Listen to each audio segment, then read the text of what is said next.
Hey there, it's Reagan for Prima Coffee, and we are back with another roundtable discussion. Today, I am joined with some of my colleagues here at Prima Coffee to talk about some really exciting news, so I will let them introduce themselves. My name is Ryan. I am the product manager here at Prima.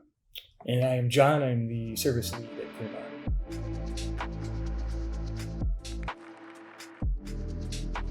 All right, Ryan, so what's the exciting news? Very exciting news. Prima has become the new U.S. distributor for Ditting products. We're going to be carrying their full line of grinders and parts as well. Very, very cool. How did the transfer of Ditting from Ditting USA to Prima come about? Yeah. So Prima's been a partner with Hemro, the parent company, since our inception back in 2009. So we've been carrying Milkunig and the Anthem brand for about that long. And it just so happens that Ditting USA up in Michigan is retiring. And Hemro approached us and asked us if we'd like to take over importing and supporting this brand for the US. And of course, we said yes. That's awesome. So what grinders and parts will be available now that Prima is in charge of importing and distributing? Yeah.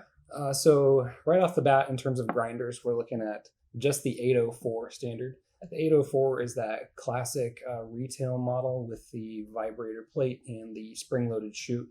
It's the model that you see in Starbucks stores just about everywhere. And then in terms of parts, we're going to be carrying all the critical parts for the 804, also the 807, which is coming later, and then also the 1203 and 1403 industrial grinders, and possibly some parts for the 1800 series as well. Oh, wow.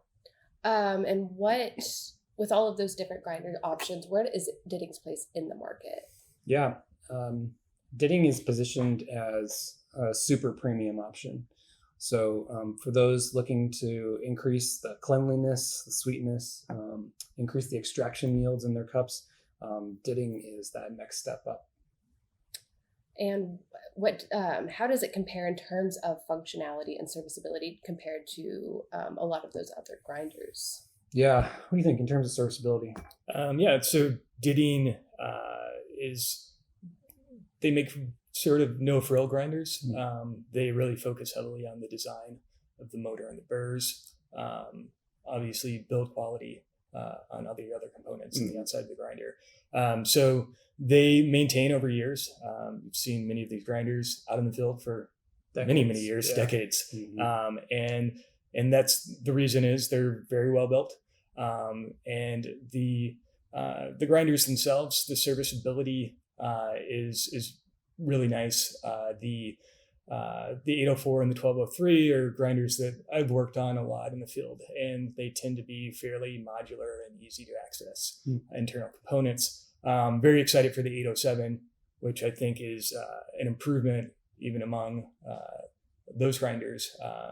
And I think that, again, it'll be another strong grinder out in the field and very easy to work on. Yep. Well, you did mention the 807, and we're really excited about that. So can you guys tell us a little bit more on how it differs from the 804? Yeah, absolutely. So the 807 is hopefully going to be available in the US this fall.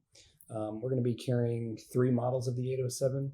There'll be the retail model, and that's the one like the 804 standard with a shaker plate and spring-loaded chute.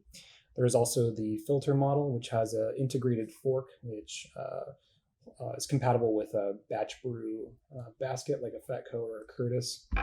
And then there's also the 807 Lab Suite, which is probably the most anticipated of all the grinders. It has a special cast steel burr set and a low retention chute, and it is supposed to be able to create a sweeter cup profile.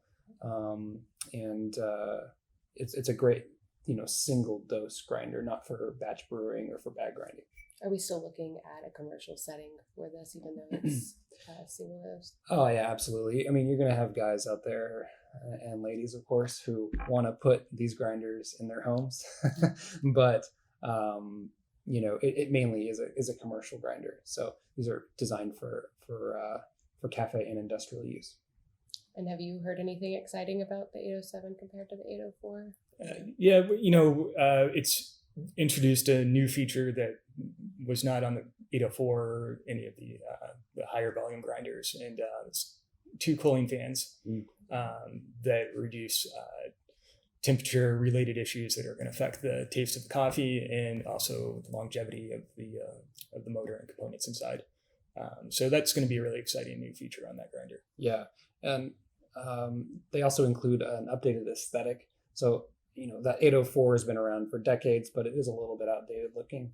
Hemro did a great job of just redesigning the 807 outer shell from the ground up so that it fits in with the most modern of cafes. So like John said, those fans are going to improve heat transfer so grounds aren't getting overheated.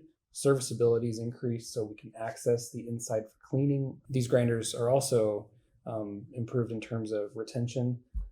So, compared to something like an EK43, these are going to be a contender, That's very cool. We think that they might even do a better job in some cases. So Can't wait to check that out. Yeah. All right. Well, thank you guys for coming and sitting down and chatting. We here at Prima are very excited to add Ditting to our inventory. And we are really curious of any questions you may have about the products. We'd love for you to drop them down in the comments. And in the description, you can click on a link if you want to stay updated on all things Ditting. And we will see you guys next time.